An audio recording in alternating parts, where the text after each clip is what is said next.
things are more or less the same, except we aren't killing people, hopefully. However, since his employees aren't getting torched, Tenna will still have his goons around to let Rousey and Susie escape themselves. S&R actions would probably let them escape, so halfway through TV World, they'll meet up with Toriel and Chris.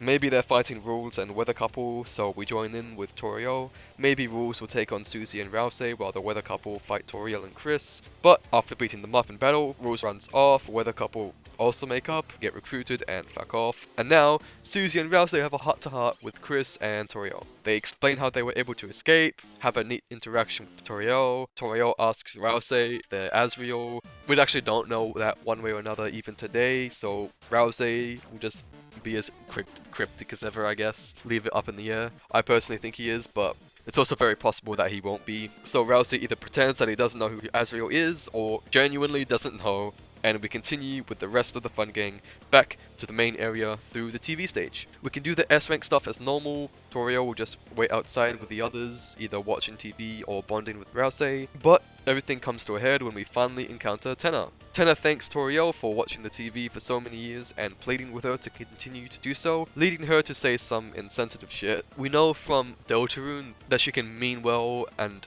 not mean to be hurtful or offensive, and yet ends up doing so anyway. So she'll probably end up saying something about how she was trying to get rid of the TV anyway.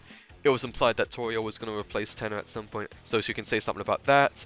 This will lead Tenna to completely flipping out, trapping Toriel in another capsule and beginning the final fight. Tenna will try and capture the fun gang again, but Susie will stop it, attacking the capsules or destroying them, saying that won't work twice, or something like that. The rest of the fight goes about as normal. Tenna and Susie have a heart-to-heart, but before Tenna has the chance to free Toriel, he is sliced up by the knight. Now, what I find really interesting is what happens when they wake up in Chapter 4, I guess, but in this version, it's going to be in Chapter 3. In Chapter 2, depending on what route you do, Noelle describes her dream as, well, a dream in the normal route, but a nightmare in the Snowgrave route. Toriel, however, might have the opposite reaction. In the Heartache route, she was living a power fantasy, basically being able to defeat anything, destroy anything, and take out all her anger she must have from being abandoned by Azrael, all her frustrations with Asgore, and whatever grief that the children are giving her at school, I don't know. But in Pacifist,